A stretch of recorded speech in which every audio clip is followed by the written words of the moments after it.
Ever get that feeling? Like there's got to be more to things, A deeper way of looking at it all, a better way of understanding. A richer, more complete picture, yeah. Exactly. Like we're just skimming the surface. Well, today we're going deep, deep down. Deep dive time. Into the mind of a 12th century thinker, ʿayn al-Qawat. Now, there is someone who really embodies that idea of depth, a remarkable figure. Absolutely. We're talking Persian philosopher, Sufi mystic, theologian, legal scholar. Poet, scriptural exegete. The list goes on. Talk about a polymath. Yeah.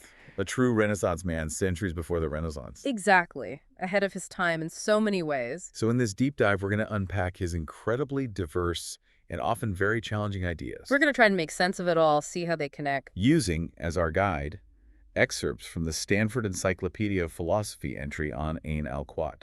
Excellent source. The goal here is to extract the most significant, most fascinating philosophical insights, give you a shortcut to understanding his impact. His lasting impact on Islamic thought. Exactly. So first things first, who was this ʿayn al-Qawat? What shaped his thinking? Well, he was born in Hamadan. Modern-day Iran. That's right, back in 1097. His early education was actually pretty standard for the time. Okay, what does that mean? Well, he studied the Shafi school of Islamic law. One of the major schools? Yes, and also the Ash'ari theological tradition. But very quickly, it became clear that he was exceptionally bright. A standout student. Absolutely. He excelled in philosophy, logic, poetry. We're talking both Arabic and Persian. Bilingual poet? Indeed. And Sufism, of course. That mystical dimension. And even mathematics. He studied with Umar Khayyam. Wait, Khayyam, the Rubaiyat guy. The one and only. So you can imagine the kind of intellectual environment he was in, even as a young man. Wow, studying with Khayyam, that's a story in itself. Amazing lineage. And he became a judge, right? Pretty early on. He did. He earned the title ʿayn al-Qawat, meaning the most eminent judge. At what, like 20 years old? Possibly even younger. Yeah. And before that, get this, he was already writing. A prodigy. It seems so. We've sadly lost some of his early works on rational theology and mathematics, but we still have this incredible 1,000-line Arabic love poem from his youth. Love poem, eh?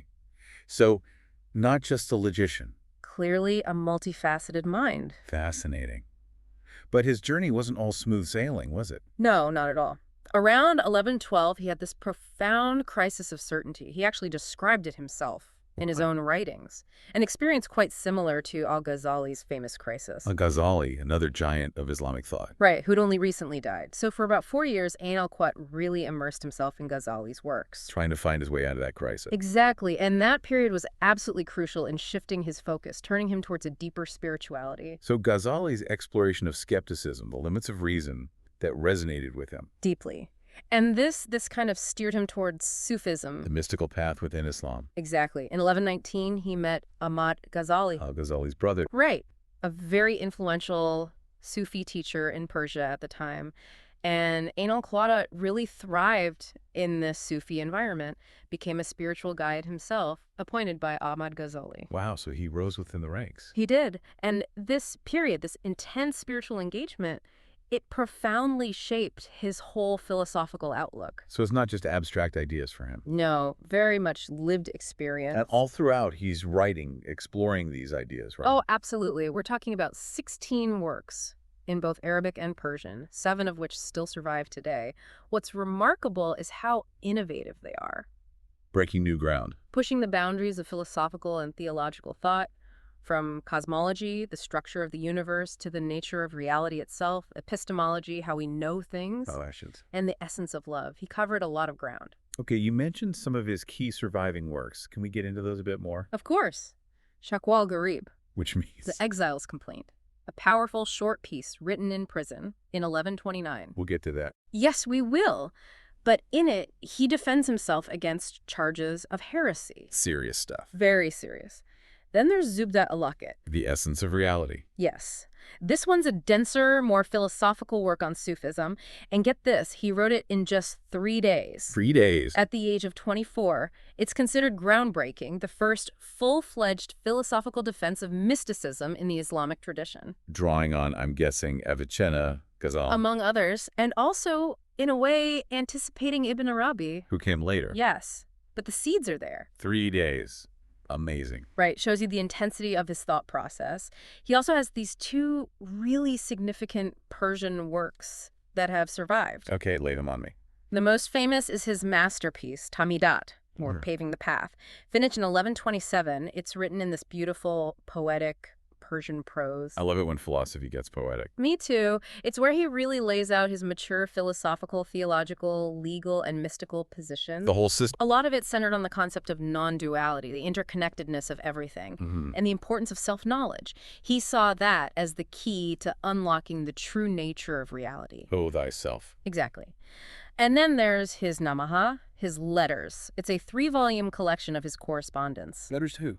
Students, disciples, even government officials. They're incredibly insightful, not just about his complex ideas, but also because they reveal him as this dedicated teacher. A mentor. And a sharp critic of the corruption he saw within the Seljuk government of his time. Which I'm guessing didn't make him too popular with the authorities. You guessed right. In 1128, religious authorities, with the backing of the state, issued a fatwa recommending his execution. The death sentence for his ideas. On charges of heresy. Wow. But in the exile's complaint, you said he defends himself. He does, and it's quite ironic because the accusations are weak. He's accused of heresy for ideas indebted to Ghazali, who, remember, was supported by that very same state. It doesn't add up. Right. So it seems the Seljuks were either unaware of his more potentially controversial Persian writings. Or maybe they just chose to ignore them. Possibly. So this heresy charge, it was likely a cover story. What was the real reason? His outspoken criticism of the Seljuk government, their corruption and social injustice. He even wrote that many religious scholars, maybe out of envy, didn't do much to defend him. They threw him under the bus. Essentially. A classic example of the dangers philosophers face when they challenge the status quo. Speaking truth to power rarely ends well. Tragically true. His execution in 1131 was overseen by the Seljuk vizier. The vizier actually saw it as a way to advance his own career and weaken his rivals. Political maneuvering. It always is. One of his rivals was actually a disciple of ʿayn al-Qāt. After imprisonment, ʿayn al-Qāt was executed in his hometown of Hamadan. Brutal. It is. But a tomb was later erected in his honor. Became a major pilgrimage site for Sufis until it was destroyed. What a story. The intertwining of ideas, politics, and ultimately tragedy. Indeed. A reminder of the power of philosophical and spiritual ideas and the risks they can pose to established authority. Let's turn to his ideas themselves, starting with his understanding of knowledge. All right. He makes this really important distinction. A fundamental one. Yeah. Between ilm, which we can translate as knowledge, and marifa, Which is? more like recognition, gnosis. For ʿayn al-Qāt, ilm is that discursive intellectual understanding. The knower and the known, they're separate. You're learning about something, but there's a distance. Yes. Marifa, on the other hand, it's a non-discursive experience, a unifying one. The distance collapses. It does. It's knowing in a deeper, more direct way, almost like recognizing something you already knew. Like an aha moment. Exactly. He actually contrasted this with Avicenna's theory of knowledge. Avicenna, the big name in Islamic philosophy at the time. Right. Avicenna's theory was all about how we form concepts through logic, definitions, identifying essential characteristics, and how we arrive at truth through arguments, syllogisms. A very systematic process. Step by step. Yes. Involving the senses, memory, imagination, and finally the intellect grasping universal concepts. With the help of, what was it called? The active intellect? Precisely. Now, ʿayn al-Qāt, while he acknowledged the importance of this rational inquiry, he saw it as belonging solely to the realm of ilm.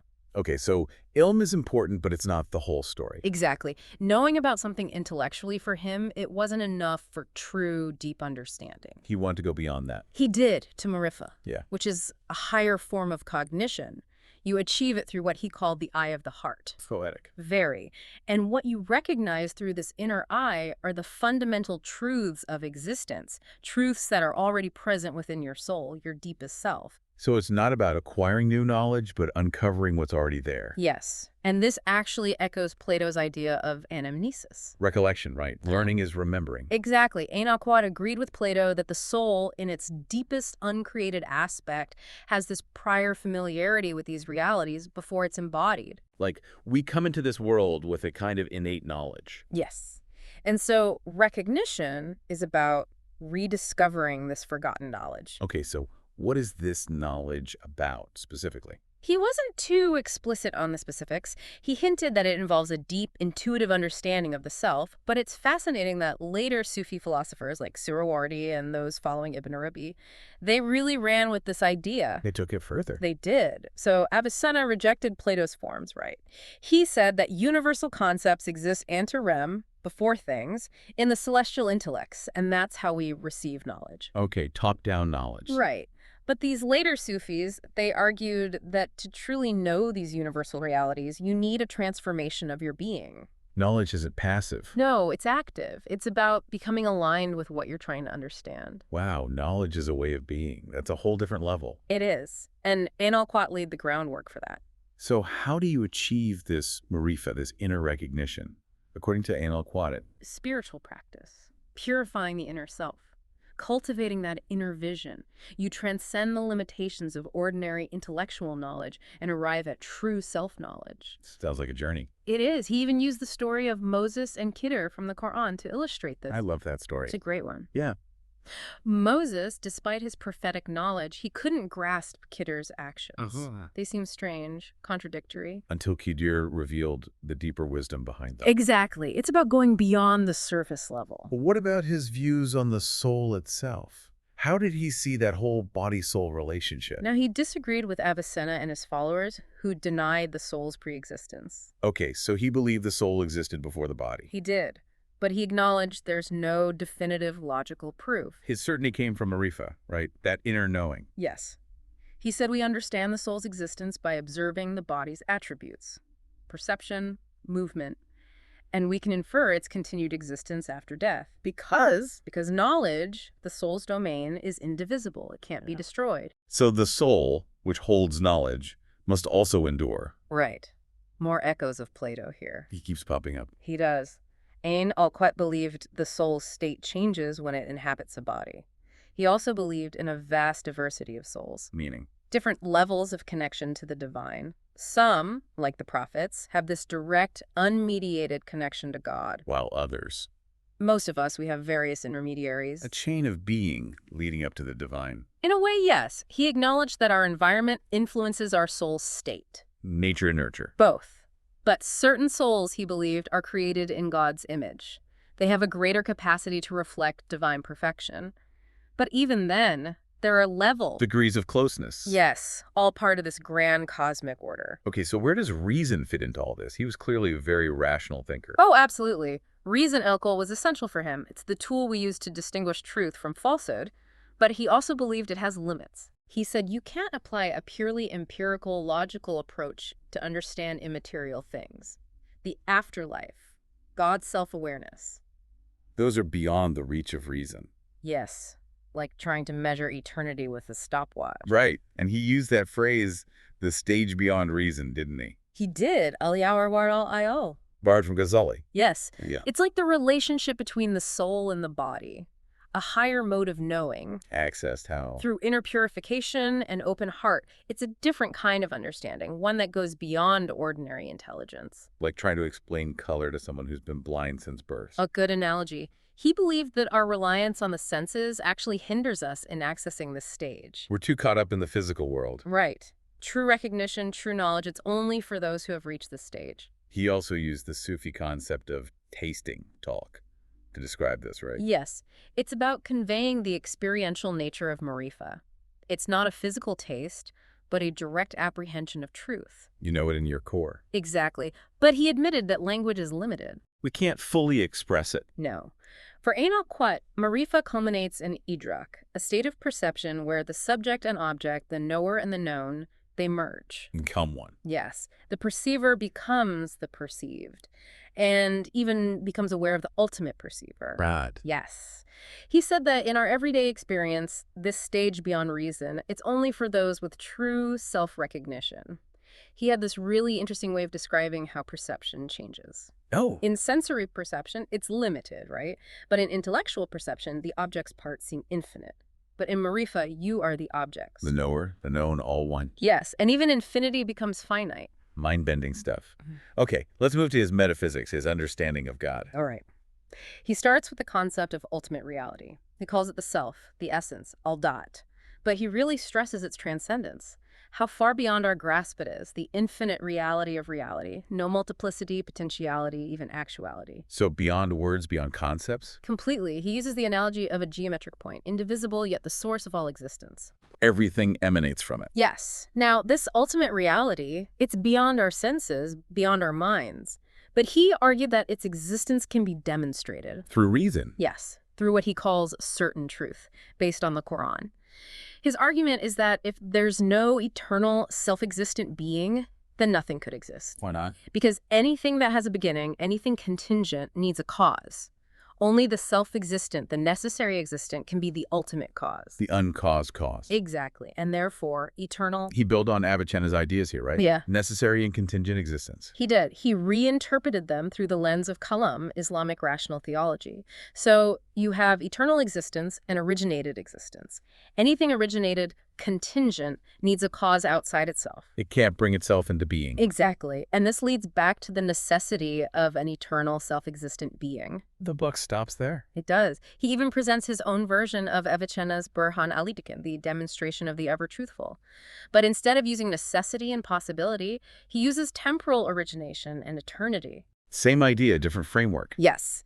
And the argument boils down to this. Even a skeptic has to admit, existence exists. And anything that comes into being, any contingent being, needs something with eternal necessity to bring it into being. Otherwise, it's turtles all the way down. Infinite regress. And even then, you still need an ultimate source. So how do we reconcile this ultimate singular reality with the many ways we describe God? The names, the attributes. A classic theological problem. He maintains that the divine self, in its essence, is beyond names, beyond descriptions. Ineffable. Yes.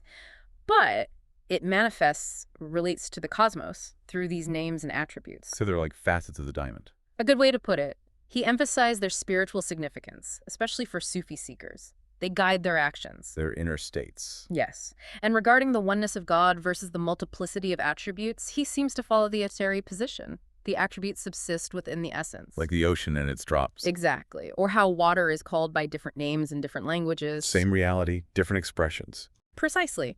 So each attribute, it's a perfection of the essence, seen from a different angle. Okay, so how does he understand existence itself? This is where it gets really interesting. He concludes that despite our categories, necessary and contingent, existence is ultimately one, identical with the divine essence. Oneness of being. Yes, contingent beings. They have their being through the necessary being. Their existence is borrowed, in a sense. In a way. He even says there is no self in existence other than he. A bold statement. Very bold. His reasoning is that your existence, it's either self-subsistent. In which case, you're God. Right, because there can only be one self-subsistent being. Right.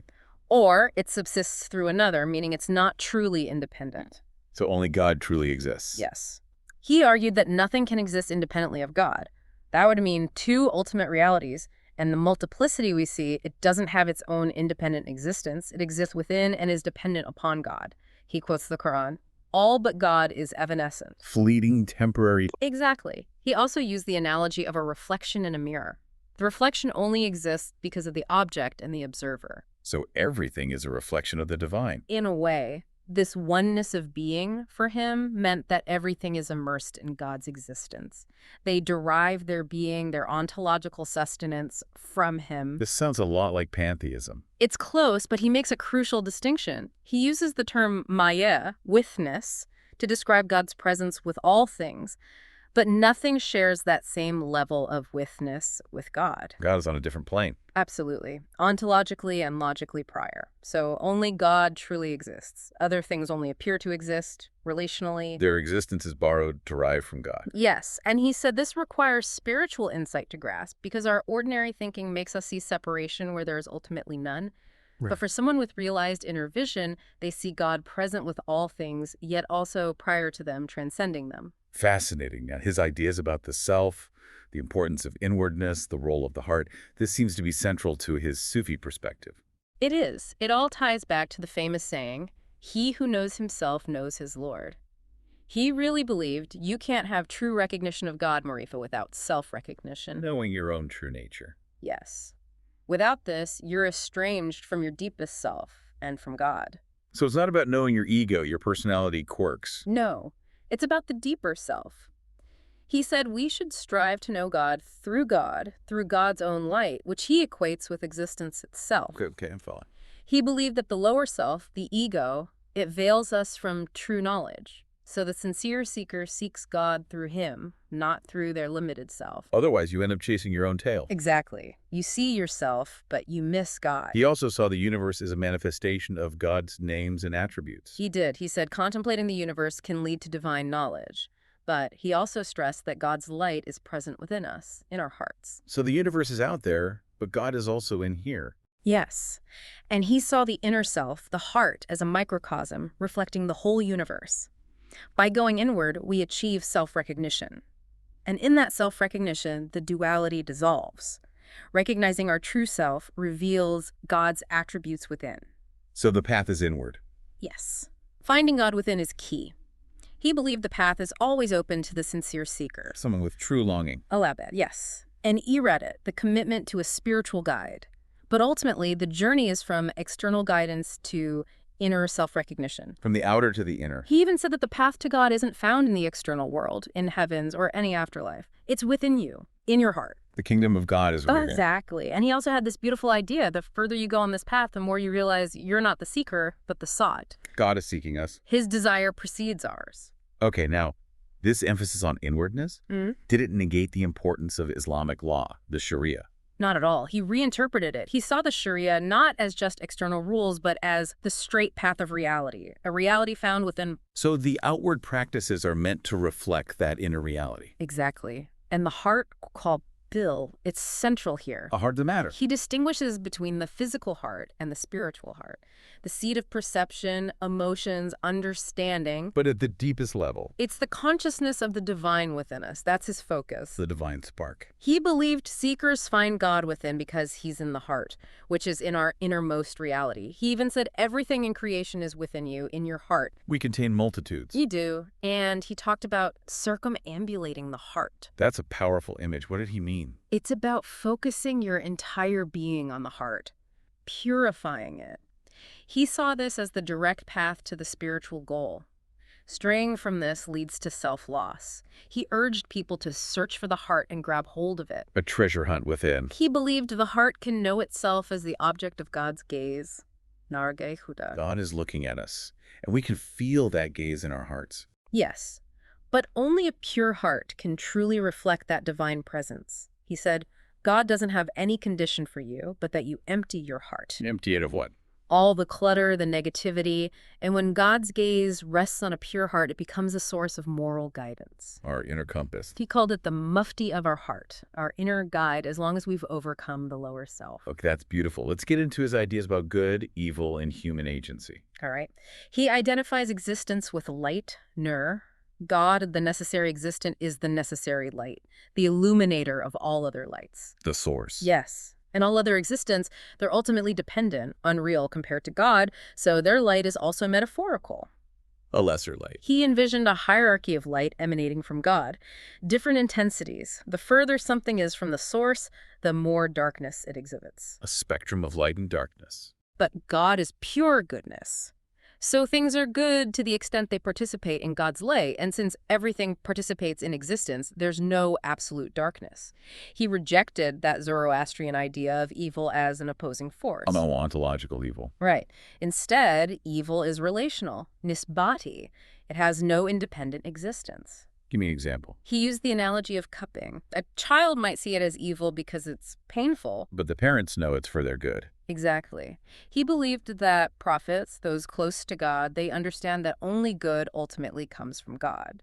What we perceive as bad is relational, based on our limited understanding. True evil is incompatible with God's mercy. So is everything good then? He'd say, ultimately, yes. We experience things we call evil, but they don't have inherent reality. Their reality is because of how we perceive them. He draws on Avicenna's idea of accidental evils and even Plotinus. Bringing in Greek philosophy. He did. He acknowledged essential evil, the failure to reach potential, but he focused on relational evils. He said, like Avicenna, that everything has inherent perfection and beauty. Accidental evils are byproducts of this perfection. How so? He uses the example of water. It nourishes fish, but it can also drown a person. Absolute evil can't exist because that would mean a flaw in the cosmos. So the evils we experience, they're relative. They don't affect God's goodness or the world's perfection. Okay, so what about cause and effect and free will? He saw secondary causes operating in the world, but ultimately they're rooted in God's agency, God's sunnah, which he identified with the world's workings. So God is the ultimate cause. Yes, and he leaned towards divine compulsion. As for humans, we're part of this causal web, but we have a limited freedom, not absolute free will. He was addressing the Mutaza school of thought, right, who were big on free will. He was. They believed in absolute free will for moral responsibility. But Āyn al-Qadat, like Avicenna, argued for a compelled, constrained freedom. We're compelled to act by the choices inherent in us. So free will within limits. Yes. He saw a parallel between the causal laws of the universe and human action, both constrained yet free in a way. He used the example of love to illustrate this. Which brings us to his ideas on imagination, beauty, and love. All interconnected. Post-Avicennan thinkers used imaginalization, tamathul, a way to bridge abstract ideas and concrete forms. Like using stories and poetry to explain philosophy. Exactly. Bridging meaning, mané, and form, ira. Imagination is like dreams, mirrors. Between existence and non-existence. Yes. He used the mirror analogy to show the transience of everything except God. God is the only enduring reality. Like a reflection, everything else is temporary. But someone with true recognition sees the forms outside the mirror as equally transient. Depend on that one reality. Yes. He applied imaginalization to understanding scripture, experiencing beauty, And love. especially love. He explores the interplay of lover and beloved. God being the ultimate beloved. Right, and how the lover sees the beloved in different forms of beauty. Imaginalization is necessary, otherwise we might see only one limited form of the divine. As we perceive more beauty, our love intensifies. It's like a feedback loop. He even interpreted the Quranic verses about God's love for us and our love for God as being realized through imaginalization. The lover sees the beloved in new ways and their love deepens. Okay, I've got to ask about his interpretation of Iblis, Satan. Right. This is where things get really interesting. He believed the story of